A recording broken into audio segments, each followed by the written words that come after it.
Hi everybody, I'm Johanna Basford, ink evangelist and maker of colouring books. Now, a few weeks ago I showed you on my Facebook Live video some really exciting new products that I've been working on, and I'm here today to tell you a bit more about my colouring canvases. So there are two sizes, the square ones like this little owl that I've been working on, and also rectangular ones like this.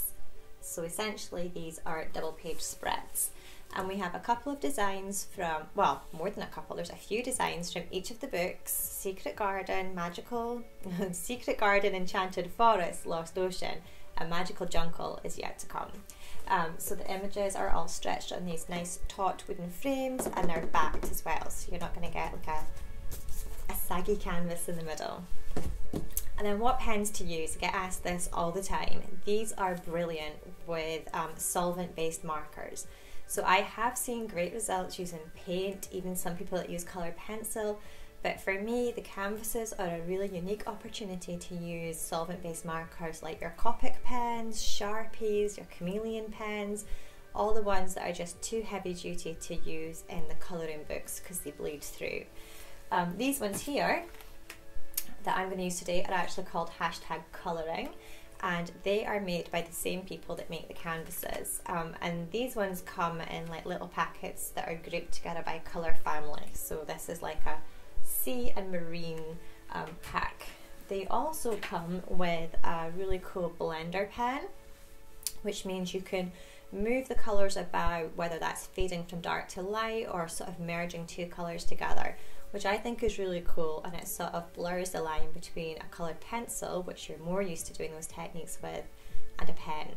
So I'm going to show you a little bit of colouring today, and then I hope that you'll be inspired and want to colour a canvas too.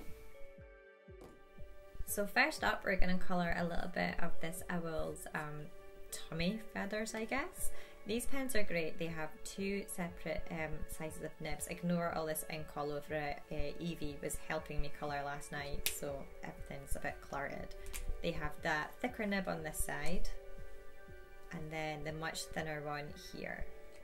So I'm going to start off just using this thicker nib to colour in just the tops of all these tummy feathers. And then I'm going to use the blender pen, which is a colourless blender pen, just to pull all that colour down and lighten it up towards the bottom. So I would use the blender pen on the same sort of thicker nib, and you just sort of re-wet where you'd been before, and then pull the colour down. So go over the dark bit at the top, and then just go towards the bottom. And I think that makes a really nice almost 3D effect, so it looks darker at the top where the feathers would be overlapped.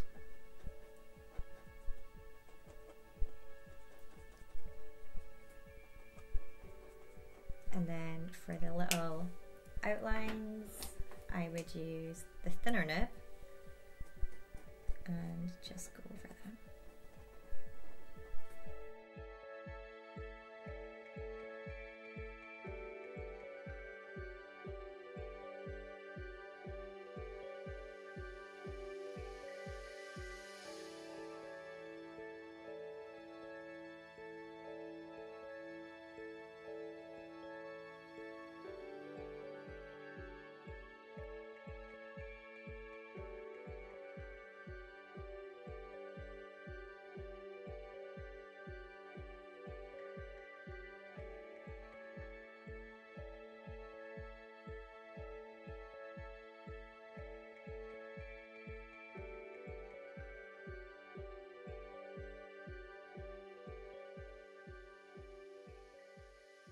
So for this bit where there's quite a lot of intricate details, I'm gonna colour like a base coat layer, the whole section in this really light colour.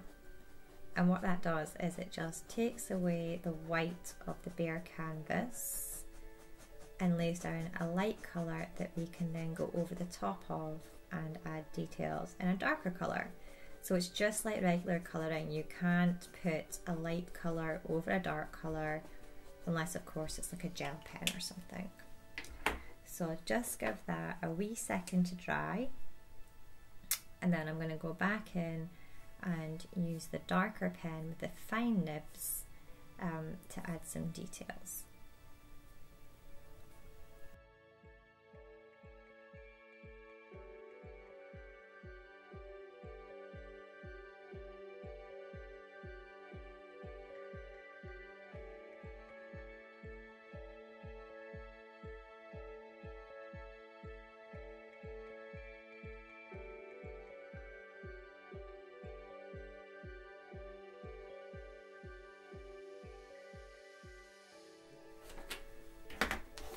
So now I'm going to colour a few of these little leaves down here, and I'm going to use my greens, and this creates quite a painterly effect, so just colouring there and a little bit here,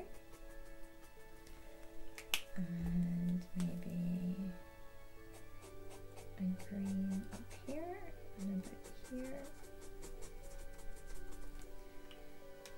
And maybe a yellow bit in the middle. Now get your blender pen, and because we've been using this to do the oranges of the owl, I'm just going to give it a little bit of a wipe on a blank sheet of paper just to get all that colour that I've sucked up before, otherwise it's going to taint what I'm about to do.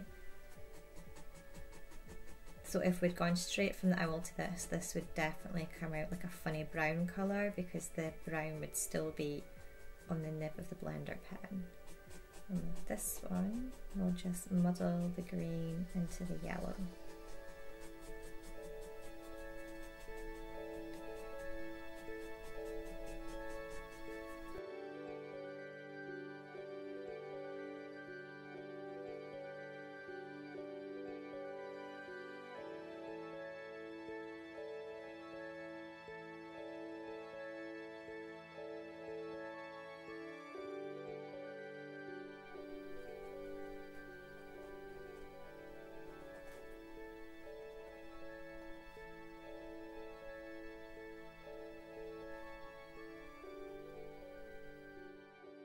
So there you go. I have a little bit more work to do, but this is a nicely coloured canvas.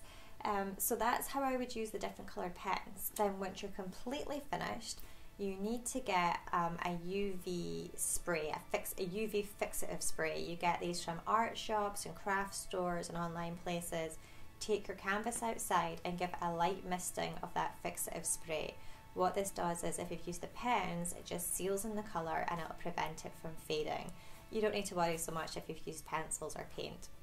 And then of course, once it's all finished, because it's nicely framed on the stretcher, you can just pop a nail on the wall and hang it up. It's a really great way to make some artwork for your home. I can't wait to see all your finished coloured canvases. I've added a section called products to the colouring gallery, so now you can upload your canvases and share those images. And if you want to see more about the canvases, find out where to buy them, your nearest stockists and suppliers, hop onto my website and look at the products page, and there's a little section all about colouring canvases. So thanks very much for watching, have fun and happy colouring!